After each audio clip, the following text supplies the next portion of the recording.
Hello दोस्तों, स्वागत है आपके अपने प्यारे यूट्यूब चैनल टेक टीवी में। तो पिछले वीडियो में हमने बात किया था के ग्रुप के बारे में, तो उसी सेशन में एक नई वीडियो के ग्रुप के लिए लेकर आए हैं। के ग्रुप के पिछले जो 5 वीडियो में हमने न्यूमेरिकल पोर्शन को मतलब पेपर में ज़्यादातर न्यूमेरिकल क्वेश्चन और इस सेशन में आपको थ्योरेटिकल पोर्शन को कराया जाएगा जो प्रीवियस ईयर के होंगे। तो वीडियो में कुछ क्वेश्चन कमेंट आए थे कि जो आपका जो पीडीएफ है वो कहाँ मिलेगा, तो टेलीग्राम की लिंक आपको डिस्क्रिप्शन में मिल जाएगी और प्लेलिस्ट जो पिछली मैंने 5 वीडियो ली है उनको आप करते हैं तो एक आप सफिशिएंट स्कोर कर सकते हैं। और इस वीडियो में हम थ्योरेटिकल जो वाला पेपर है, ठीक है, वो 60-40 का होता है, तो 60 वाले क्वेश्चन जो इलेक्ट्रिकल के होते हैं उसमें ज़्यादातर जो थ्योरेटिकल बेस्ड क्वेश्चन है आज उसको लिए हैं, ठीक है। तो ये बेसिकली प्रीवियस ईयर पेपर है और वही क्वेश्चन बार बार रिपीट करते हैं। तो चलिए आइए देखते हैं। अपने पहले क्वेश्चन पे चलते हैं। ये जो है इलेक्ट्रिकल इंजीनियरिंग ग्रुप के टू का ही है। इलेक्ट्रीशियन, इलेक्ट्रोप्लेटर, वायरमैन जो भी हर ट्रेड के इसमें जो अप्लाई करते हैं सभी के लिए होता है ये, जो 41 से 60 नंबर का क्वेश्चन होता है, ठीक है। मतलब 41 से 100 नंबर जो क्वेश्चन होता है। तो पहले क्वेश्चन पे हम पहुंच गए हैं अपने सेकंड सेक्शन पे। पहला क्वेश्चन हमारा कह रहा है वे पदार्थ जिनकी प्रतिरोधकता अति उच्च होने के कारण उनमें विद्युत का फ्लो प्रवाह नहीं हो सकता वो कहलाते हैं। तो जिनमें विद्युत का फ्लो फ्लो जो नहीं हो पाएगा उसको क्या कहलाते हैं। तो यहाँ पे जो आपका फ्लो नहीं होगा वो कुचालक या बेड कंडक्टर बोलेंगे, ठीक है। तो आपका जो राइट आंसर निकल के आएगा वो कुचालक होगा या फिर बेड कंडक्टर इंग्लिश में बोलेंगे। नेक्स्ट क्वेश्चन की बात करते हैं। मुख्य अर्धचालक पदार्थ सिलिकॉन तथा जर्मेनियम की कक्षा में इलेक्ट्रॉन होता है या फिर कितने होते हैं। तो आपको पता है जो सिलिकॉन हमारा होता है, ठीक है, सिलिकॉन जो होता है इसकी परमाणु एटॉमिक जो नंबर होती है 14 होती है।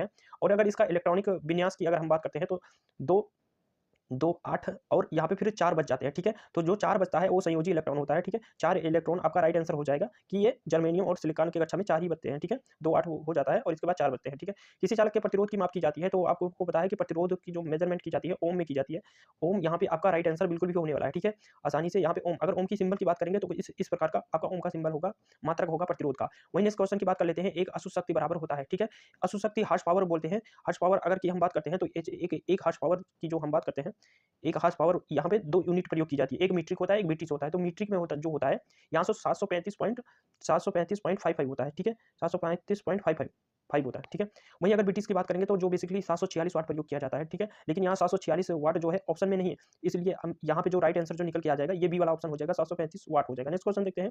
अधिक संधारिता की संधारित्रों का निर्माण करने के लिए कई समांतर मतलब पैरेलल प्लेटों को क्रम में जोड़ दिया जाता है, उसे कहते हैं, ठीक है। जब इस प्रकार की हम संरचना बनाते हैं कैपेसिटर के लिए तो उसे पेपर जो संधारित्र होते हैं कुछ इस प्रकार के पेपर संधारित्र होते हैं। कभी-कभी आपने पंखे वाला जो कंडेंसर होता है उसको ओपन किया हो, तो उसमें जो कागज़ और जो एक पन्नी सी पतली सी लंबी सी निकलती है चमकीली सी, उसे ही कहते हैं, ठीक है, कंडेंसर, ठीक है, जो आवेश को मतलब आवेश संग्रहित करता है, ठीक है। नेक्स्ट क्वेश्चन देखते हैं।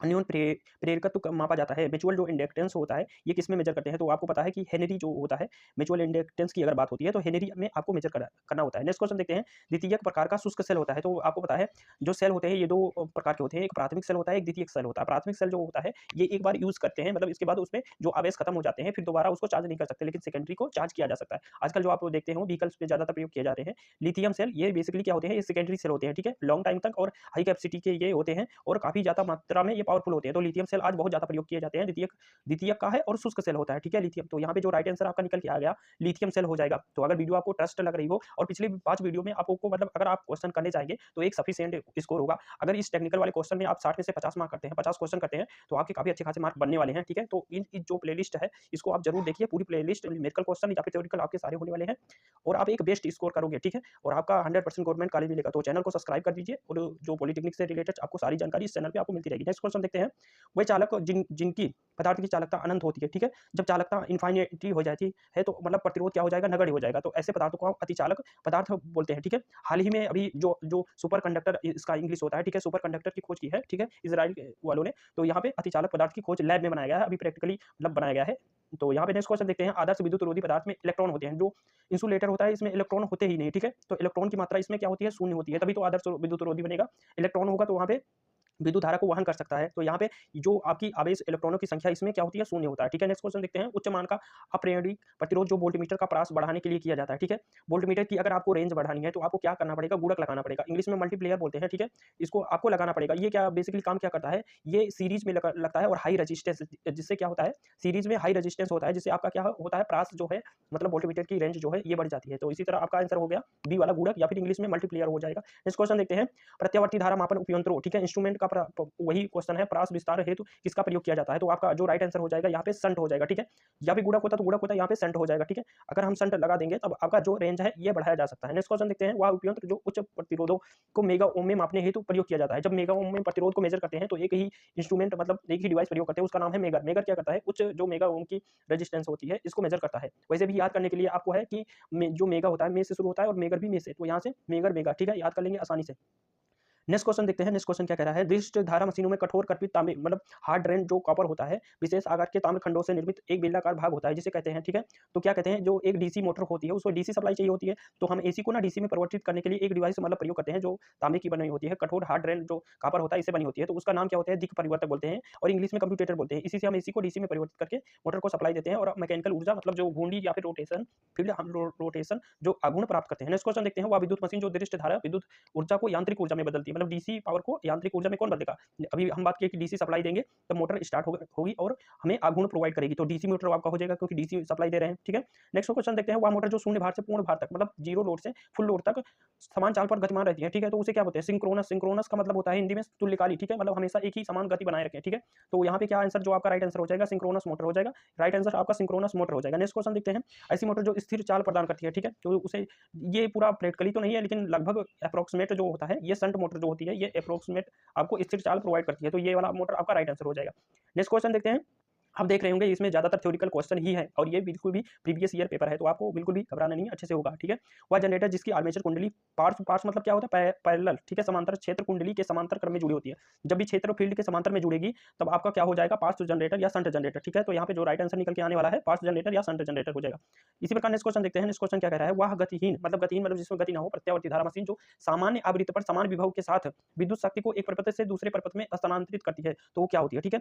आप देखते होंगे ट्रांसफार्मर जो होता है, ट्रांसफार्मर, ठीक है, ये बेसिकली एक ऐसी डिवाइस होती है जो जो एक आवृत्ति को मतलब स्थिर है, आप देख रहे हैं इसमें कोई रोटेटिंग क्वार्टर नहीं है, ठीक है। और ये क्या कर रहा है, जो फ्रीक्वेंसी आ रही है फ्रीक्वेंसी में कोई चेंजिंग नहीं करता है, लेकिन वोल्टेज और कुंडलियों फेरों की वजह से वोल्टेज और धारा में आपके अंतर आता है, ठीक है। तो ये एक स्थिति डिवाइस है, तो यहाँ से जो राइट आंसर आपका निकल के आने वाला परिणाम मित्र हिंदी में बोलते हैं, इंग्लिश में ट्रांसफार्मर बोलते हैं। तो ये गतिहीन प्रत्यावर्ती धारा जो सामान्य आवृत्ति का चेंज नहीं करती है, विद्युत शक्ति को एक परिपथ से दूसरे परिपथ में ट्रांसमिट करती है, ठीक है। इसी तरह नेक्स्ट क्वेश्चन देखते हैं। नेक्स्ट क्वेश्चन क्या कह रहा है, किसी निश्चित भार तथा शक्ति गुणांक पर परिणाम मित्र की दक्षता, ठीक है, ट्रांसफार्मर से भी क्वेश्चन आ रहे हैं तो बेसिक से क्वेश्चन है। दक्षता की अगर बात करेगा तो आउटपुट बटा इनपुट होगा, तो वो किस ऑप्शन में आपको दिख रहा है, ठीक है। निर्गत शक्ति हिंदी में बोलेंगे बटा निवेश शक्ति, ठीक है। इसका रेशियो आउटपुट बटा इनपुट का जो रेशियो होता है इसी को आपको दक्षता निकालते हैं, आउटपुट बटा इनपुट, ठीक है, ये वाला ऑप्शन हो जाएगा। इसी तरह नेक्स्ट क्वेश्चन देखते हैं, अति उच्च वोल्टता पर वैद्युत शक्ति संचरण प्राथमिक संचरण कहते हैं। भारतीय मानक संस्था के अनुसार 300 वोल्ट से नीचे वोल्टता को कहते हैं, मतलब 300 वोल्ट से नीचे वोल्टता को क्या कहते हैं, ठीक है। तो यहाँ पे एक ही ऑप्शन जो सफिशिएंट दिख रहा है वो है उच्च वोल्टता, ठीक है। वैसे तो यहाँ पे हो जाएगा मतलब निम्न वोल्टता के श्रेणी में आता है, क्योंकि 220 तक जो होता है ये निम्न वोल्टेज होता है और 220 से जो 250 से मतलब 650 तक होता है ये उच्च वोल्टता की कैटेगरी में आता है, ठीक है। तो यहाँ पे उच्च वोल्टता जो है ये सफिशिएंट आंसर लग रहा है, ठीक है। इस बेसिस पे ये वाला आंसर जो हम टिक कर रहे हैं। नेक्स्ट क्वेश्चन देख रहे हैं, ऐसी विद्युत रोधी प्रारूपी जो विद्युत रोधक माला के रूप में उपयोग की जाती है। आप देखते होंगे इंसुलेटर जो बड़े बड़े टावरों में लगा होगा, अगर आपके पास से हैवी जो लाइन है ये गुजरी होगी, ठीक है, वहां पे कुछ इस प्रकार का आपने देखा होगा, कुछ इस प्रकार का जो लाइन में ऐसे झूला प्रतिरूपी होगा और जो इंसुलेटर जो या फिर मतलब जो पोल्स होते हैं उनके बीच या फिर वायर्स के बीच में डिस्कनेक्ट करने के लिए कुछ इस प्रकार की श्रृंखला ऐसे यहाँ पे लगाई गई होती है, ठीक है। जो इस प्रकार की आपको कुछ श्रृंखला, ये बेसिकली इंसुलेटर होते हैं जो मतलब जो आपस में कनेक्टेड होकर काफी हाई क्षमता के बनाए जाते हैं, ठीक है, कुछ इस प्रकार का होगा। तो इसी को क्या बोलते हैं, इसी को बोलते हैं, ठीक है, झूला प्ररूपी हिंदी में बोलते हैं। और अगर इंग्लिश की बात कर लेगा तो यहाँ पे आपका सस्पेंशन टाइप हो जाएगा, ठीक है। ये हाई लाइनों में जो हाई पावर की लाइन होती है उसमें प्रयोग किया जाता है। नेक्स्ट क्वेश्चन देखते हैं, किसी प्रत्यावर्ती धारा परिपथ की वास्तविक शक्ति तथा आभासी शक्ति के अनुपात को क्या कहते हैं। इंग्लिश में देखते हैं, in a circuit the ratio of actual power and apparent power is called, ठीक है। तो इसको क्या कहते हैं, पावर फैक्टर जो होता है, शक्ति गुणांक जो होता है इसी को कहते हैं, ठीक है। शक्ति गुणांक जो हमारा होता है, पावर फैक्टर जो हमारा होता है, यही आपका जो है राइट आंसर होता है। ये अनुपात होता है वास्तविक शक्ति और आभासी शक्ति का। इसी तरह नेक्स्ट क्वेश्चन देखते हैं। नेक्स्ट क्वेश्चन क्या कह रहा है, विद्युत चुंबकीय बलागुण उत्पादन सिद्धांत पर ऊर्जा रूपांतरण करने वाली इकाई कौन सी है, ठीक है। तो वो कौन सी इकाई है, तो यहाँ से जो आपका राइट आंसर निकल के आने वाला है, ये मोटर करती है, ठीक है। मोटर क्या काम करती है कि विद्युत चुंबकीय बलागुण उत्पादन, ठीक है। विद्युत चुंबकीय अब जब सप्लाई देंगे तो एक बलागुण जो उसके पुली पर प्राप्त होती है, रोटेटिंग फील्ड जो हमें प्राप्त होती है, ठीक है। राइट आंसर हो जाएगा। किसी भी उपकरण में फ्यूज जोड़ा जाता है, तो आपको पता है फ्यूज जो हमेशा जोड़ते हैं, ठीक है, वो लाइन के सीरीज में जोड़ते हैं, ठीक है, लाइन के सीरीज में जोड़ेंगे ना फिर न्यूट्रल के, ठीक है। तो यहाँ पे जो आपका राइट आंसर होने वाला है ये श्रेणी हो जाएगा, या इंग्लिश में बोले तो सीरीज हो जाएगा। भू संपर्क में मतलब अर्थिंग में चालक के रूप में प्रयोग होने वाली धातु कौन सी है, ठीक है। तो यहाँ पे तांबा जो है बेस्ट ऑप्शन हो जाएगा, क्योंकि तांबा जो है गुड कंडक्टर होता है चांदी के सेकंड नंबर के बाद, ठीक है। चांदी के बाद गुड कंडक्टर होता है है, इसलिए इसका प्रयोग करेंगे। जैसे आपके किसी भी इंस्ट्रूमेंट या फिर कोई भी डिवाइस की बॉडी में अगर करंट फ्लो हो गया किसी कारणवश, तो आपका जो गुड कंडक्टर होगा, मतलब जो अर्थिंग में प्रयोग किए होंगे, ये आपकी अर्थ में एब्जॉर्ब हो जाएगा। ठीक है, तो यहाँ से राइट आंसर हो जाएगा तांबे का यूज करते हैं। विद्युत आवेश को संचित करने वाली, ठीक है, जो एब्जॉर्ब करती है डिवाइस, उसे क्या कहते हैं? ठीक है, तो जो आपका संधारित्र होता है, कैपेसिटर होता है, ये क्या करता है? आवेश को संचित करता है, ठीक है, स्टोर करता है। ठीक है, यहाँ से आपका राइट आंसर हो जाएगा कैपेसिटर या संधारित्र, आपका राइट आंसर हो जाएगा। नेक्स्ट क्वेश्चन देखते हैं। समान लंबाई के मोटे तारों की अपेक्षा पतले तारों का प्रतिरोध होता है। ठीक है, प्रतिरोध वाला क्वेश्चन हमेशा चाहे फिर आपका थ्योरेटिकल पूछे चाहे फिर न्यूमेरिकल, ठीक है, हमेशा ही पूछता रहता है। ठीक है, तो इसलिए प्रतिरोध को अच्छे से करके जाएंगे। इसको एग्जांपल से समझ लेते हैं। जैसे आप पतला रास्ता है, ठीक है, और एक चौड़ा है, ठीक है, समान लंबाई का है, तो इसमें इलेक्ट्रॉन अगर जाएंगे तो आसानी से मूव कर जाएंगे। ठीक है, लेकिन इसी में जाएंगे तो नहीं, बहुत दिक्कत होगा। ठीक है, तो यहाँ पे जो इसका तारों का प्रतिरोध हो जाएगा ये उच्च हो जाएगा, तो यहाँ पे जो राइट आंसर हो जाएगा, तो इसका प्रतिरोध बढ़ जाएगा, उच्च हो जाएगा। इसी प्रकार नेक्स्ट क्वेश्चन देखते हैं। किसी चालक की चालकता उस चालक के प्रतिरोध का विलोम होती है। ठीक है, इसकी इकाई क्या होती है? ठीक है, जो आपको पता है चालकता जो होती है, चालकता जो जी से हम व्यक्त करते हैं, जी बराबर क्या होता है? 1/r। ठीक है, और प्रतिरोध का विलोम होता है, प्रतिरोध का विलोम होता है, और इसका मात्रक जो होता है मोह होता है। ठीक है, आप जो होगा तो कुछ इस प्रकार का सिंबल बनाते होंगे मोह का। ठीक है, और ओम का अगर बनाएंगे कुछ इस प्रकार का सिंबल बनाते हैं। ठीक है, तो यहाँ पे प्रतिरोध का विपरीत होता है, तो यहाँ पे मोह बोलते हैं। ठीक है, उसको हम क्या बोलते हैं? मोह बोलते हैं। ठीक है, तो यहाँ पे ओम नहीं बोल के मोह बोलते हैं। सेकंड वाला आपका राइट आंसर हो जाएगा। नेक्स्ट क्वेश्चन देखते हैं। तापक्रम बढ़ाने से मिश्र धातुओं का प्रतिरोध। ठीक है, यहाँ पे 3 कंडीशन बनती है जो एक चालक के लिए होता है। चालक के लिए देख लेते हैं पहली बार। चालक में अगर ताप बढ़ाएंगे तो आपका जो प्रतिरोध जो है बढ़ जाएगा। ठीक है, वहीं अगर सेमीकंडक्टर की बात कर लेते हैं, अर्धचालक की, उसमें ताप बढ़ाते हैं तो आपका जो है प्रतिरोध घटता है, मतलब चालकता जो है बढ़ जाएगी। ठीक है, ताप बढ़ाएंगे तो। वहीं अगर हम अचालक में तो ताप बढ़ाने से कोई डिफरेंट नहीं होगा, उसमें इलेक्ट्रॉन ही नहीं है तो कुछ प्रभाव नहीं पड़ेगा। लेकिन मिश्र धातुओं की अगर बात करते हैं तो यहाँ पे कोई चेंजिंग नहीं आएगा। ताप बढ़ाइए तो यहाँ पे उसका सामान ही रहता है। नेक्स्ट क्वेश्चन देखते हैं। 1 किलोवाट बराबर होता है निम्न मीट्रिक टन हॉर्स पावर के। 1 किलोवाट को मतलब जो हॉर्स पावर को किलोवाट में चेंज करना है। ठीक है, तो हॉर्स पावर को किलोवाट में चेंज करने के लिए आपको क्या करना पड़ेगा? आपको करना ये, आप 1 किलोवाट 1000 वाट होता है। ठीक है, 1000 आपको, ठीक है, और मीट्रिक की बात किया है पिछले क्वेश्चन में, हमने आपको बताया था कि मीट्रिक में 735.5 हॉर्स पावर होता है। ठीक है, इसे ही आपको भाग करना है। ठीक है, 735.5, तो ये किलोवाट में चेंज हो जाएगा। ठीक है, तो यहाँ से जब भाग करेंगे तो ये करीब 35.96 के करीब आएगा, जो अप्रोक्सीमेटली आपका जो है बी वाले ऑप्शन में दिख रहा है। ठीक है, बी वाले ऑप्शन में 1.36, ये वाला आपका राइट आंसर हो जाएगा। नेक्स्ट क्वेश्चन देखते हैं। नेक्स्ट क्वेश्चन क्या कह रहा है? वह वोल्टता स्रोत जिसकी सिरा वोल्टेज सदैव सदैव स्थिर रहती है, अर्थात वोल्टता धारा पर निर्भर नहीं करती, मतलब वोल्टेज जो होती है धारा पर निर्भर नहीं करती है, वो क्या कहलाती है? तो यहाँ से आदर्श वोल्टेज जो स्रोत होता है, ठीक है, जब वोल्टेज स्थिर रहेगा तो आदर्श वोल्टेज स्रोत कहलाएगा। ठीक है, आइडल वोल्टेज सोर्स कहलाएगा। बी वाला आपका राइट आंसर हो जाएगा। नेक्स्ट क्वेश्चन की बात करते हैं। 100 रासायनिक सेलों का एक वोल्टेज स्रोत है जिसके प्रत्येक सेल का विद्युत वाहक बल, मतलब ई का जो वैल्यू दिया है 2.1, और इंटरनल जो रेजिस्टेंस है, आंतरिक प्रतिरोध, वो 0.03 है। ठीक है, तो यहाँ पर इसका तुल्यांक जो धारा होगा, मतलब टोटल जो धारा की बात कर रहा है, तो क्या होगा? ठीक है, आपको पता है कि आई बराबर जो अगर हम सीरीज में निकालते हैं तो एन ई, ठीक है, एन ई, यहाँ से रुकिए, एन ई होता है, एन क्या होता है? संख्या होती है सेलों की संख्या। यहाँ पे एन आर ये फॉर्मूला होता है। ठीक है, स्मॉल आर पहले रहेगा फिर कैपिटल आर, क्योंकि यहाँ पे बाय प्रतिरोध नहीं दिया है तो इस आर का कोई काम नहीं है, तो इसको बाय प्रतिरोध को हटा देते हैं। अगर इस फॉर्मूले को यहाँ पे अप्लाई करेंगे तो कितना हो जाएगा भाई? अब यहाँ पे एन ई कितना दिया है? 100 दिया है। ठीक है, तो एन का मान कितना दिया है? 100 दिया है, और नीचे भी अगर आप देखेंगे एन का मान कितना दिया है? 100 इंटू कितना है? ठीक है, इंटू है 2.1 है, 2.1 है, और यहाँ पे दिया है 0.03 ये वाला मान दिया है। ठीक है, अगर हम यहाँ से करेंगे तो ये कट जाएगा, 2.1 बच जाएगा।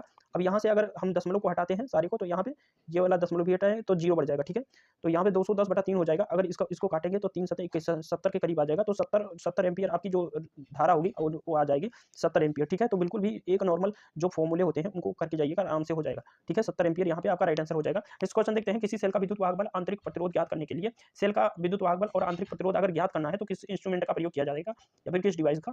तो पोटेंशियोमीटर होता है, इसको याद कर लीजिएगा। पोटेंशियोमीटर जो होता है ये वोल्टेज, सेल का वोल्टेज और जो है प्रतिरोध ज्ञात करने के लिए प्रयोग किया जाता है। वह युक्ति जिसके द्वारा प्रत्यावर्ती धारा विभव को एक दिशा विभव में परिवर्तित किया जाता है, मतलब जैसे आपको अल्टरनेटिंग करंट है, एसी करंट है, उसको डीसी में बदलना है तो आपको क्या करना पड़ेगा? रेक्टिफायर लगाना पड़ेगा। रेक्टिफायर क्या करता है? इसी में बदल देता है। तो ठीक है, कभी कभी ये क्वेश्चन चेंज करके पूछ सकता है कि रेक्टिफायर का काम क्या होता है, तो एसी को डीसी में बदलना, यहाँ का जो राइट आंसर हो जाएगा ये आपका रेक्टिफायर हो जाएगा। नेक्स्ट क्वेश्चन देखते हैं। नेक्स्ट क्वेश्चन क्या कह रहा है? किसी चालक में विद्युत धारा का प्रवाह के कारण उत्पन्न चुंबकीय गुण। ठीक है, चालक में अगर पूछता है तो चालक में आपका क्या हो जाएगा? चालक में विद्युत और चुंबक दोनों बनेगा, विद्युत फोर्स और चुंबकीय फोर्स दोनों बनेगा, तो इसीलिए आपका विद्युत चुंबकीय फोर्स, इलेक्ट्रोमोटिव फोर्स, सी वाला ऑप्शन आपका राइट हो जाएगा। क्योंकि जैसे देखो बड़ी लाइनें जब गई होती है तो वहाँ पे जो अट्रैक्शन का फोर्स लगता है तो उसके नीचे एक डेंजर का बोर्ड लगा के, मतलब जैसे यहाँ पे की हाई पावर है, ये फिर अट्रैक्ट कर सकती है, मतलब खींच सकती है, आकर्षित कर सकती है। ठीक है, इसलिए विद्युत भी बनेगा, विद्युत क्षेत्र भी और चुंबकीय क्षेत्र भी बन जाएगा। तो यहाँ से राइट आंसर आपका सी वाला होगा। नेक्स्ट क्वेश्चन देखते हैं। प्रतिरोध तथा प्रतिघात के सदिश योग को कहते हैं। पिछले वाली वीडियो में हमने आपको बताया था जो ये प्रतिरोध और प्रतिघात जो होता है, ये जो प्रतिबाधा होता है, ठीक है, इंपीडेंस को कहते हैं। ठीक है, जेड बराबर आपको पता है, ठीक है, एक्सएल और एक्सी इसका जो माइनस होकर स्क्वायर होता है, और आर आर स्क्वायर ये तीनों क्या कर्ली में होते हैं, मतलब स्क्वायर में इसको होता है। तो यहाँ पे जो राइट आंसर प्रतिबाधा होता है, ठीक है, प्रतिरोध एवं प्रतिघात का सदिश योग क्या होता है, प्रतिबाधा, इंग्लिश में बोलेंगे इंपीडेंस, ठीक है, जेड जेड बोलते हैं इसको। नेक्स्ट क्वेश्चन देखते हैं, प्रत्यवर्ती धारा में शक्ति गुणक की बात कर रहा है, ठीक है। जब भी हम पावर फैक्टर की बात करते हैं तो पावर फैक्टर का जो मान होता है ये 0 से लेके इकाई तक हो सकता है, ठीक है। 0 से मतलब जैसे कभी कभी आप देखते होंगे क्वेश्चन में 0.8 पावर फैक्टर है, 98 है, 95 है, 0.95, 0.9 है, ठीक है, इकाई फैक्टर है। तो 0 से लेकर एक कोई भी हो सकता है, इसलिए यहाँ पे जो आपका राइट आंसर निकल के आएगा इनमें से कोई नहीं, ठीक है, नॉन ऑफ दीज 0 से इकाई हो जाएगा। नेक्स्ट क्वेश्चन की बात करते हैं, विद्युत परिपथ में धारा की प्रबलता कम अथवा अधिक करने के लिए किसका प्रयोग किया जाता है, ठीक है, मतलब धारा को नियंत्रित करने के लिए किसका प्रयोग किया जाता है, तो एक धारा नियंत्रक होता है, रियोस्टेट बोलते हैं, ठीक है। कुछ इस प्रकार की ऐसे एक डिवाइसेज होती है, ठीक है, एक डिवाइस बनाते हैं जिसके ऊपर क्या करते हैं, यहाँ पे वायर्स को, जैसे मान लो वायर्स को हम यहाँ पे इसके ऊपर हम लपेट देते हैं, ठीक है, वायर को ऐसे हम जब लपेट देते हैं तो कुछ इस प्रकार की डिवाइस क्रिएट हो जाती है। और यहाँ पे हम क्या करते हैं, परिवर्ती जो होता है एक लगा देते हैं, जिसको यहाँ पे बदलने पर, जैसे हम यहाँ से अगर सप्लाई लेना होगा तो आपका रेजिस्टेंस कम हो जाएगा। अगर यहाँ से करेंगे इतना लंबी कुंडली में धारा प्रवाहित होकर आएगा, फिर यहाँ जाएगा तो आपका प्रतिरोध जो है बढ़ जाएगा और धारा जो है कंट्रोल हो जाएगी। तो इसलिए आपका जो राइट आंसर हो जाएगा ये हो जाएगा धारा नियंत्रक, या इसी को रिहोस्टेट बोलते हैं, ठीक है, इंग्लिश में। तो आपका राइट आंसर हो गया रिहोस्टेट, ठीक है, या फिर धारा नियंत्रक। नेक्स्ट क्वेश्चन देखते हैं, ऐसा ट्रांसफार्मर जिसमें एक ही कुंडली होती है जो प्राथमिक एवं द्वितीयक दोनों के रूप में कार्य करती है, ठीक है, तो उसे बेसिकली ऑटो ट्रांसफार्मर बोलते हैं। ऑटो ट्रांसफार्मर में क्या होता है कि जो एक ही कुंडली पे वर्क करता है, जैसे मान लो एक ही कुंडली हो गई, यहाँ पे एक ही कुंडली का को प्राथमिक और सेकेंडरी के रूप में दोनों के रूप में यहाँ पे काम करता है। जैसे यहाँ पे सप्लाई दी जाती है और इसी को सेकेंडरी के रूप में प्रयोग किया जाता है। जैसे आपने स्टेबलाइजर देखा होगा, स्टेबलाइजर एक बेस्ट एग्जांपल है जो आपका ऑटो ट्रांसफार्मर का काम करता है। जैसे पूरी कुंडली को ना प्रयोग करके कुंडली के कुछ भाग को सेकेंडरी रूप में करते हैं और कुंडली के जो पूरी को या फिर कुछ भाग को आपको प्राथमिक रूप में करते हैं। तो यहाँ से जो आपका राइट आंसर हो जाएगा ऑटो ट्रांसफार्मर, आपका राइट आंसर हो जाएगा। तो यहाँ पे चलते हैं, देखते हैं। तो जो यहाँ पे ऑटो ट्रांसफार्मर होता है तो एक ही कुंडली पे वर्क करता है। जैसे आपको स्टेबलाइजर में आपने देखा होगा, पहले आता था छोटा सा बॉक्स टाइप का होता था, उसी में आपका जो होता था, जैसे यहाँ पे एक बॉक्स होता था छोटा सा इतना बड़ा के करीब, ठीक है, इसी में आपका जो होता था एक वो लगा होता है, एक यहाँ पे वोल्ट मीटर सेट होता था, ठीक है। जब इसको ऐसे यहाँ पे एक स्विच लगी होती है कुछ इस प्रकार से, जब इस स्विच को ऐसे यहाँ पे नंबरिंग होता है, जब इसको घुमाते थे तो वोल्टेज बढ़ जाता था, मतलब टीवी जैसे बंद हो गया वोल्टेज कम के कारण, तो यहाँ पे जब इसको ऐसे खटखट करके घुमाते थे क्लॉकवाइज में तो यहाँ पे वोल्टेज इंक्रीज हो जाता था, 220 सुई यहाँ पे चली जाती थी और आपका जो टीवी जो होता है पर्याप्त वोल्टेज हो जाता था और टीवी ऑन हो जाती, ठीक है। तो ये अभी मतलब 4-5 साल पहले यूज होता था, अभी कहीं यूज होता है, लेकिन ये अब सीमित मात्रा में प्रयोग हो रहा है। अब तो उसी में सारा बड़े-बड़े स्टेबलाइजर जो प्रयोग किए जा रहे हैं, तो इन छोटे का जो मतलब खत्म कर दिया गया, रिड्यूस हो गया, ये स्टेबलाइजर अब प्रयोग नहीं किया जाता, लेकिन ऑटो ट्रांसफार्मर एक ही कुंडली पे वर्क करता है। नेक्स्ट क्वेश्चन देखते हैं, एक अमीटर को विद्युत प्रदाय के समांतर क्रम में जोड़ दिया जाए, ठीक है। अमीटर आप जानते हैं कि आप धारा के जो होता है सीरीज में वर्क करता है, ठीक है। एमीटर जो होता है ये धारा के सीरीज में लगाया जाता है। जैसे यहाँ पे फेज गया है, यहाँ पे न्यूट्रल गया है, अगर फेज न्यूट्रल कर रहे हैं तो यहाँ पे आपका इंस्ट्रूमेंट है, जैसे मान लो कोई बल्ब लगा है यहाँ पे, तो ये सीरीज में जुड़ता है। कह रहा है कि यहाँ पे इसको समांतर में जोड़ दिया जाए। जब भी समांतर में जोड़ देंगे, आप जानते हैं इसके पैरेलल में जो एमीटर होता है, ये जान लीजिए क्वेश्चन घुमा के पूछता है कि एमीटर के मतलब कौन सा कितना प्रतिरोध जुड़ा होता है, तो एमीटर जो होता है श्रेणी में लगता है और इसके समांतर में ना निम्न प्रतिरोध जुड़ा होता है, बहुत कम मान का प्रतिरोध जुड़ा होता है। अगर इसको हम समांतर में लगा देंगे तो वो जल जाएगा, ठीक है, इंस्ट्रूमेंट जल जाएगा, क्योंकि यहाँ पे धारा बहुत छोटा एम्पियर का प्रतिरोध लगा है, तो वही यहाँ पे बोल रहा है, ठीक है। तो यहाँ पे जो राइट आंसर हो जाएगा आपका जो इंस्ट्रूमेंट है ये जल जाएगा अगर आप समांतर में कनेक्ट कर देंगे, तो ये ट्राई मत करना, नहीं तो जल जाएगा। नेक्स्ट क्वेश्चन देखते हैं, चुंबकीय फ्लक्स का मात्रक होता है।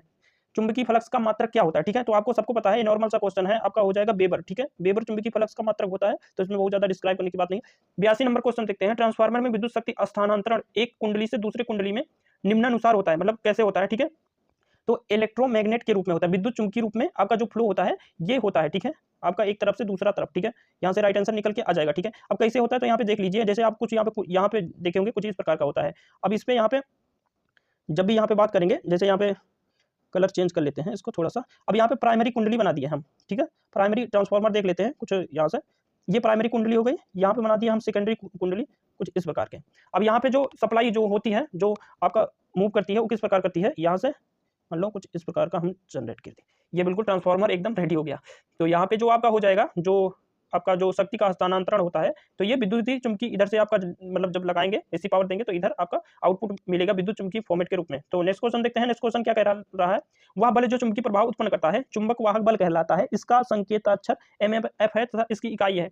तो जितनी भी फोर्सेज होती है, बल होता है, ये इन सभी का मात्रक जो होता है हमेशा वोल्ट में मेजर किया जाएगा। तो यहाँ से राइट आंसर क्या हो जाएगा, MMF हुआ, चाहे विद्युत वाहक इलेक्ट्रोमोटिव फोर्स हुआ या फिर वोल्टेज हुआ, सभी का मात्रक जो होता है वोल्ट होता है। दो संधारित्र श्रेणी क्रम में जुड़े हैं, इनका तुल्यांक संधारित्र होगा, ठीक है। आपको पता है जब ये रेजिस्टेंस जुड़ता है, रेजिस्टेंस अगर सीरीज में जुड़ेगा तो R1 plus R2 plus R3, और समांतर में जुड़ेगा तो 1/R1 1/R2 1/R3। लेकिन यहाँ पे उल्टा होता है, ठीक है। कैपेसिटर में इसी का उल्टा होता है, जब भी यहाँ पे सीरीज में बात करेगा तो पैरेलल में जुड़ेगा। जो कैपेसिटर होते हैं ये पैरेलल में जुड़ जाएंगे, ठीक है।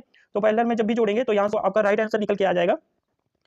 इसमें से आपका जो राइट आंसर निकल के आएगा 84 वाले नंबर में, यहाँ पे कोई भी ऑप्शन मैच नहीं कर रहा है, क्योंकि समांतर का फॉर्मूला आपको पता है जो होता है। अगर हम रेजिस्टेंस की बात करते हैं तो R1 इंटू में होता है, ठीक है, R2, ठीक है। पैरेलल की बात करते हैं तो ये वाला फॉर्मूला होता है, ठीक है। पैरेलल जब निकालते हैं R2, ठीक है, जब भी हम समांतर क्रम में बात कर रहे होते हैं तो उसी का उल्टा होता है, ठीक है। तो यहाँ पे सीरीज कैपेसिटर निकालते हैं तो यहाँ पे उल्टा हो जाता है, मतलब समांतर में निकालना रहता है। तो यहाँ पे जो आपका जो राइट आंसर हो जाएगा डी वाला हो जाएगा, ठीक है। इसमें से कोई भी ऑप्शन नहीं दे रहा है, क्योंकि यहाँ पे सी में आप देख रहे होंगे C1 प्लस C2 बटा C1 इंटू C2, यहाँ पे उल्टा होना चाहिए C1 इंटू C2 बटा C1 प्लस C2, ऐसा होना चाहिए। और ये तो नहीं होगा C1 प्लस C2, क्योंकि उल्टा होता है। यहाँ पे समांतर के लिए C1, ये जो आपका लग रहा है ये समांतर के लिए हो जाएगा, समांतर के लिए ये वाला हो जाएगा अगर कैपेसिटेंस, ये तो गलत है और ये भी गलत है, क्योंकि यहाँ पे इंटू में दिया गया। जो राइट हो जाएगा C1 इंटू C2 हो जाएगा बटा C1 प्लस C2। यहाँ से आपको अच्छे से समझ में आ जाएगा। तो आपका जो राइट आंसर निकल के आ गया नॉन ऑफ दीज हो जाएगा, इनमें से कोई नहीं। नेक्स्ट क्वेश्चन देखते हैं। चित्र में दिखाए गए परिपथ में प्रतिरोध कितना है, ठीक है। परिपथ का प्रतिरोध निकालना है तो बिल्कुल सिंपल सा क्वेश्चन है। तो एक आध दो तीन न्यूमेरिकल इसमें आ गए हैं तो इसको कर लेते हैं, ठीक है। जैसे देख लीजिए यहाँ पे जो फर्स्ट ये दिया है, तो ये आप जानते हैं सीरीज में हो गया तो कितना होगा इसका जो RT टोटल बन जाएगा। RT अगर हम टोटल निकालेंगे, ठीक है, RT बराबर कितना हो जाएगा 5 10 15 5 20, तो ये कितना हो गया 20 ओम हो गया, ठीक है। अभी 20 हो गया, ठीक है। अब ऊपर वाला 20 हो गया, नीचे 10 है और 10 है, ये तीनों क्या है पैरेलल समांतर क्रम में जुड़े हैं। तो समांतर क्रम आप निकाल सकते हैं, ठीक है। एक 1/RT करके आप निकाल सकते हैं, ठीक है। 1/R1 करेंगे, 1 ऊपर वाला कितना तीनों आ गया 20 हो गया, ठीक है, प्लस 1/10 प्लस 1/10, ठीक है। एकदम बेसिक से आपको अच्छे से मतलब समझ में आएगा। न्यूमेरिकल जैसे मुझको समझ में आया है वैसे आपको भी समझ में आएगा, क्योंकि अच्छे से समझ में आएगा जब हम करा रहे हैं। ऐसा नहीं जल्दी जल्दी करा दिया और आपको समझ में नहीं आया। तो यहाँ पे क्या करेंगे, पहले एलसीएम निकालेंगे। एलसीएम कितना आ जाएगा भाई 20 आ जाएगा, जो सभी संख्याओं से कट जाए तो 20, ऐसा एलसीएम सबसे छोटा हो जाएगा जो 20 हो जाएगा, ठीक है। अब यहाँ पे जो यहाँ पे ऊपर वाला एक ही हो जाएगा प्लस, क्योंकि 10 दूना 20 होता है, तो यहाँ पे दो का मल्टीपी मतलब 1 से 2 का कराएंगे तो यहाँ पे 2 हो जाएगा, प्लस कितना हो जाएगा यहाँ पे भी 2 हो जाएगा। तो राइट आंसर जो यहाँ पे अब निकल के आ गया 2 2 4 1 5/20 हो जाएगा। इसको थोड़ा हटा लेते हैं यहाँ पे, ठीक है। तो कितना निकल के आ गया था 5/20 हो गया था, ठीक है। अब यही बच्चे क्या करते हैं, गलती कर जाते हैं। यहाँ पे 1/RT हम निकाल रहे थे, ठीक है। 5/20, 5 इकन्ने 5 5 चौका 20, ठीक है। 1/4 आ गया। अब बच्चे गलती क्या करते हैं कि यहीं से डायरेक्ट आंसर कर देंगे। अब यहाँ पे RT बराबर करेंगे, क्योंकि 1/RT था। RT बराबर जब भी करेंगे तो यहाँ पे मान पलट जाएगा। RT बराबर क्या हो जाएगा, यहाँ से 4 हो जाएगा, ठीक है। 1 नीचे चला जाएगा, 4 ऊपर चला जाएगा, ठीक है। तो यहाँ पे 4 किसी ऑप्शन में है तो बिल्कुल है। यहाँ पे आपका जो राइट आंसर हो गया ये 4 ओम हो गया, ठीक है। राइट आंसर आपका निकल के आ गया। बिल्कुल अच्छे से सभी लोगों को समझ में आया होगा, चाहे बेसिक आपने नहीं किया होगा तब भी। नेक्स्ट क्वेश्चन देखते हैं। स्थिर विद्युत मशीन जो विद्युत ऊर्जा में रूपांतरित करती है क्या कहलाती है, ठीक है। तो यहाँ से जो आपका राइट आंसर निकल के आएगा ट्रांसफार्मर होती है। स्थिर विद्युत जब भी स्थिर की बात करेगा या फिक्स की बात करेगा तो जो ट्रांसफार्मर होता है एक जगह फिक्स होता है, इसमें कोई मूवमेंट वाला पार्ट नहीं होता है, इसी के लिए स्थिर विद्युत मशीन कहते हैं। तो यहाँ से आपका राइट आंसर हो जाएगा ट्रांसफार्मर। बाकी मोटर में आप जान रहे हैं पुली सॉफ्ट घूम रहा है, जनरेटर में भी घूम रहे हैं, बाकी ये इस ट्रांसफार्मर में कोई भी ऐसा पार्ट नहीं होता जो मूवमेंट कर रहा हो, इसलिए इसको बोलते हैं। नेक्स्ट क्वेश्चन देखते हैं। यदि परिणामित्र का परीक्षण शून्य भार पर किया जाए तो क्या कहलाता है, ठीक है। शून्य भार पर जब भी हम करते हैं टेस्ट तो कौन सा करते हैं, लो टेस्ट करेंगे। आयरन लॉस जब भी है तो शून्य भार पे एक ही टेस्ट किया जा सकता है, वो आपका आयरन लॉस होता है। और इसको खुला परिपथ टेस्ट भी कहते हैं। जब भी आप शॉर्ट करेंगे तो आपका क्या होगा, मतलब सप्लाई कनेक्ट होगी, लेकिन ओपन सर्किट टेस्ट बोलते हैं, खुला ओपन सर्किट टेस्ट इसी को बोलते हैं, ठीक है। इससे हम क्या ज्ञात करते हैं, आपका आयरन लॉस ज्ञात करते हैं। और जो बंद सर्किट होता है जब भी लोड होता है, ठीक है, तांबे का लॉस जो होता है, जो कॉपर लॉस होगा तभी ज्ञात कर सकते हैं जब हमारा सर्किट बंद हो, ठीक है, क्लोज हो, कुछ उस पर लोड हो, तभी तो हम ज्ञात करेंगे। तो उसको शॉर्ट सर्किट टेस्ट बोलते हैं और इसको ओपन सर्किट टेस्ट बोलते हैं। तो यहाँ पे शून्य भार पर किया जाता है, उसे क्या कहते हैं, ओपन सर्किट टेस्ट। तो क्वेश्चन आपको अच्छे से समझ में आएगा, दोनों क्वेश्चन आ जाएंगे तो आप कर लेंगे। विद्युत आवेश के चारों ओर का वह क्षेत्र जिसमें आवेश का प्रभाव अनुभव किया जा सकता है। पिछला वाला क्वेश्चन हमने बताया था ना, वही वाला क्वेश्चन है यहाँ पे। जैसे पिछले वाले क्वेश्चन में बोला था कि कोई आवेश है जो मतलब कंडक्टर में मूव कर रहा है, तो कंडक्टर में मूव करेगा तो विद्युत चुंबक बनेगा। लेकिन अगर वहीं बात कर लेते हैं कि अगर आवेश ऐसे ही मूव कर रहा है तो केवल क्या बनेगा, आपका केवल आपका विद्युत क्षेत्र ही बनेगा, ठीक है, चुंबकीय क्षेत्र नहीं बनेगा। तो वहां पे खींचने खिंचाने वाली कोई बात नहीं होगी। यहाँ पे जो आपका राइट आंसर हो जाएगा विद्युत क्षेत्र हो जाएगा। 88 का जो आपका राइट आंसर हो जाएगा ए वाला राइट आंसर हो जाएगा, ठीक है। और यहीं अगर चालक में बात करता तो वहां पे जो होता है तब वहां पे अट्रैक्शन हो जाता है, चुंबकीय फील्ड काम करने लगती है, विद्युत चुंबकीय फील्ड। नेक्स्ट क्वेश्चन देखते हैं। विद्युत क्षेत्र की तीव्रता का मात्रक क्या है, तीव्रता का मात्रक क्या है भाई। तो यहां से आप जानते हैं ई बराबर विद्युत क्षेत्र की जो तीव्रता होती है ई बराबर W/Q होता है। W आपको पता है, W वर्क को बोलते हैं, कार्य होता है ई बराबर W/Q। यहाँ पे देख लेते हैं ई बराबर W/Q, ठीक है। अब यहाँ पे क्या हो जाएगा, जूल हो जाएगा। आपको पता है डब्लू जो होता है कार्य होता है, जूल होता है, क्यों आवेश जो होता है ये कूलम्ब में होता है, ठीक है, कूलम्ब या कूलम्ब। तो आपका जो राइट आंसर निकल के आ गया है यहाँ पे जो राइट आंसर आपका निकल के आ गया है न्यूटन, ठीक है। वर्क जो होता है ये न्यूटन प्रति कूलम्ब हो जाएगा, ठीक है। यहाँ पे देख लीजिए एक ऑप्शन में दिया है न्यूटन कूलम्ब, न्यूटन बटा कूलम्ब वाला राइट आंसर होगा, ठीक है। तो यहाँ से जो राइट आंसर होगा बी वाला होगा। जो वर्क होता है ये न्यूटन में और जो आपका आवेश होता है ये कूलम्ब में। तो आपको अच्छे से समझ में आया। नेक्स्ट क्वेश्चन देखते हैं, यदि एक कूलम्ब आवेश को बिंदु बी से ए तक लाने में 1 जूल कार्य करना पड़े तो ए बी के मध्य विभवांतर क्या होगा, ठीक है। ए बी के मध्य जो विभवांतर निकल के आ जाएगा, यहाँ पे 1 वोल्ट निकल के आ जाएगा, क्योंकि भी बराबर आप जानते हैं सूत्र हमेशा याद रखिएगा तभी आएगा, भी बराबर या फिर ई बराबर डब्ल्यू बाई क्यों होता है, ठीक है। डब्ल्यू किस में मेजर किया जाता है, जो यहाँ पे जूल, या फिर यहाँ पे देख लेते हैं भी बराबर डब्ल्यू बाई क्यू, ठीक है। आवेश और 1 जूल कार्य डब्ल्यू में हो जाएगा, तो यहाँ पे 1 वोल्ट हो जाएगा, ठीक है। 1 वोल्ट आपका जो है राइट आंसर हो जाएगा, यहाँ पे सी वाला आपका राइट आंसर हो जाएगा। नेक्स्ट क्वेश्चन देखते हैं, किसी संधारित्र के प्लेटों के बीच पैरा विद्युत पदार्थ की पट्टियां रख देने से उसकी धारिता क्या होती है, ठीक है। तो आपको जब धारिता, यहाँ पे आप जानते हैं सूत्र में, यहाँ पे जो इसका जो होता है कैपेसिटेंस जो होता है ये समानुपाती होता है डी के, ठीक है। मतलब जैसे जैसे डिस्टेंस आप यहाँ पे करेंगे तो आपका क्या हो जाएगा, जैसे वहाँ पे प्लेटों के बीच मतलब जो कुचालक पट्टियां रखते हैं, जैसे माइका रखते हैं, ठीक है, या फिर कागज इंस्टूलेट, जब आप जानते हैं कि 2-3 प्रकार के होते हैं, जो आपका कैपेसिटर होता है, आपने कभी कभी ओपन किया होगा पंखे वाला, तो उसमें एक मतलब ऐसे चमकीली पन्नी टाइप की ऐसे काफी लंबी से निकलती है, ठीक है। वो क्या होता है, मतलब कोई भी इंसुलेटर जो मटेरियल होता है, जैसे माइका हो गया, कागज हो गया, या फिर ईयर टाइप भी बनाते हैं, तो यहाँ से जो आपका राइट आंसर निकल के आ जाएगा ये बढ़ जाती है, ठीक है। 91 का ए हो जाएगा, जब भी हम उसके बीच में रखेंगे तो आपका जो कैपेसिटेंस होता है ये बढ़ेगा, ठीक है। नेक्स्ट क्वेश्चन देखते हैं, विद्युत धारा का एसआई मात्रक एम्पियर है, ठीक है, जिसे कह सकते हैं, ठीक है। तो आपका क्या हो जाएगा, कूलाम प्रति सेकंड हो। आई बराबर क्या, आपको नॉर्मल फार्मूला पता है, क्यों बराबर क्या होता है, क्यों बराबर क्या होता है, आई टी होता है। आवेश बराबर समय जो धारा होता है और समय का गुणनफल होता है। और वहीं अगर हम बात कर लेते हैं कि 1 एम्पियर होता है, तो यहाँ पे क्यू बाई टी हो जाएगा। आई बराबर क्या हो जाएगा, क्यू बाई टी हो जाएगा, मतलब कूलाम प्रति सेकंड हो जाएगा, मिनट नहीं होगा, हमेशा सेकंड होगा। देखिए पहले ही ऑप्शन में रख दिया है कंफ्यूज करने के लिए, कूलाम प्रति मिनट, लेकिन हमेशा जो समय आपका लिया जाएगा ये आपका सेकंड में लिया जाएगा, तो कूलाम प्रति सेकंड आपका राइट आंसर हो जाएगा। नेक्स्ट क्वेश्चन देखते हैं, नेक्स्ट क्वेश्चन 93 नंबर है, 1 एम्पियर धारा का अर्थ है कि 6.25 × 10⁻18 इलेक्ट्रॉन तार के पहले सिरे से प्रवेश करते हैं, जिसमें लगता है, ठीक है। तो 1 सेकंड का समय लगेगा, ठीक है। यहाँ से भी बिल्कुल आसानी से कर ले जाएंगे, तो यहाँ से जो राइट आंसर आपका निकल के आ गया वो 1 सेकंड हो जाएगा। इसी तरह नेक्स्ट क्वेश्चन देख लेते हैं। नेक्स्ट क्वेश्चन क्या कह रहा था, ओम के नियम के अनुसार स्थिर तापमान पर ठोस चालक में प्रवाहित विद्युत धारा होती है, तो आपको बताए सॉरी, आई बराबर क्या हो जाएगा, वी बाई आर, ठीक है। आई बराबर क्या हो जाता है, वी बाई आर, तो ए वाला ऑप्शन आपका बिल्कुल भी आंसर हो जाएगा, इसमें कोई सोचना नहीं है। नेक्स्ट क्वेश्चन देखते हैं, किसी चालक का प्रतिरोध समानुपाती होता है, तो चालक का प्रतिरोध आप जानते हैं किसके समानुपाती होता है, तो आपको एक फॉर्मूला हमेशा से ही पता होना चाहिए, और वो जब पता रहेगा आर बराबर रो एल बाई ए, ठीक है। ये वाला फॉर्मूला हमेशा आपको पता रहना चाहिए, ये हमेशा लगेगा, ठीक है। आर जो है सीधा सीधा आपको समानुपाती अगर आपको दिख रहा है तो एल के समानुपाती दिख रहा है, मतलब आर बढ़ाएंगे तो एल भी बढ़ जाएगा, एल बढ़ाएंगे तो आर भी बढ़ेगा, ठीक है। तो यहाँ से जो आपका राइट आंसर हो जाएगा लंबाई के सीधा सीधा समानुपाती हो जाएगा, ठीक है। यहाँ से लंबाई के सीधा सीधा समानुपाती होता है। नेक्स्ट क्वेश्चन देखते हैं, नेक्स्ट क्वेश्चन है, किसी विद्युत परिपथ में किसी भी संधि पर मिलने वाली समस्त धाराओं का बीजगणितीय योग शून्य होता है, उसे क्या कहते हैं, ठीक है। तो ये किरचॉफ का लॉ होता है, किरचॉफ ने 2 नियम दिए हैं। प्रथम नियम जो होता है ये क्या कहता है कि आवेश संरक्षण के सिद्धांत पे वर्क करता है, दूसरा ऊर्जा संरक्षण पे होता है, ठीक है। तो यहाँ पे सीधा सीधा राइट आंसर आपका हो जाएगा किरचॉफ का नियम, ठीक है। ये किरचॉफ का नियम बीजगणितीय योग शून्य होता है, ऐसा उन्होंने कहा था। नेक्स्ट क्वेश्चन देखते हैं, मीटर क्षेत्र में 1 मीटर लंबा समान अनुप्रस्थ काट का तार लगा होता है, इसकी धातु होती है, किसे बनाते हैं, तो मैग्नीन एक ऐसी धातु होती है जिसका प्रयोग करते हैं। नेक्स्ट क्वेश्चन देखते हैं, नेक्स्ट क्वेश्चन क्या कह रहा है, किसी विद्युत परिपथ में धारा का मान बदलने के लिए किसका प्रयोग किया जाता है, तो आपको पीछे वाले क्वेश्चन में अच्छे से बताए थे कि रिहोस्टेट जो होता है, धारा नियंत्रक बोलते हैं हिंदी में, और इंग्लिश में रिहोस्टेट बोलते हैं, ठीक है, जो धारा नियंत्रण का काम करता है, ठीक है। प्रतिरोध को बढ़ा देता है तो धारा नियंत्रित हो जाएगी, जैसे जैसे प्रतिरोध बढ़ाते जाएंगे धारा नियंत्रित होती जाएगी। नेक्स्ट क्वेश्चन देखते हैं, यहाँ पे ये वैल्यू वाला क्वेश्चन पूछ लिया है, एल्यूमिनियम का विशिष्ट प्रतिरोध कितना होता है, रो का मान पूछा है, आर बराबर जो रो होता है विशिष्ट प्रतिरोध, ठीक है। तो आपका जो राइट आंसर निकल के आ जाएगा 2.8 × 10⁻⁸, ठीक है, ओम मीटर प्रति मात्रक जरूर देखे रहिएगा, नहीं तो कहीं यहाँ पे तो सभी में सेम दिया है, नहीं तो चेंज भी कर सकता है। तो 2.8 × 10⁻⁸ ओम मीटर होता है, प्रतिरोधकता का जो मात्रक होता है ओम मीटर में होता है, ठीक है। लास्ट वाला क्वेश्चन देखते हैं, बिल्कुल इजी सा क्वेश्चन है। यहाँ पे लास्ट वाला हमारा क्वेश्चन है, हीटर एलिमेंट बनाने के लिए किसका प्रयोग किया जाता है, तो आपको पता है नाइक्रोम, बिल्कुल आसानी से सभी लोगों ने ये वाला क्वेश्चन का आंसर दिया है। तो ये सेशन कैसा लगा और इसमें और क्या इंप्रूवमेंट किया जा सकता है, आप सभी लोग बताएं, और जो भी यहाँ पे इंप्रूवमेंट किया जाएगा वो अच्छा होगा। और यहाँ पे जो भी आपकी कमेंट क्यूरी है ये कमेंट बॉक्स में कर दीजिएगा, और तो भी जो टेलीग्राम पीडीएफ के लिए आपको टेलीग्राम पे इसका पीडीएफ मिल जाएगा।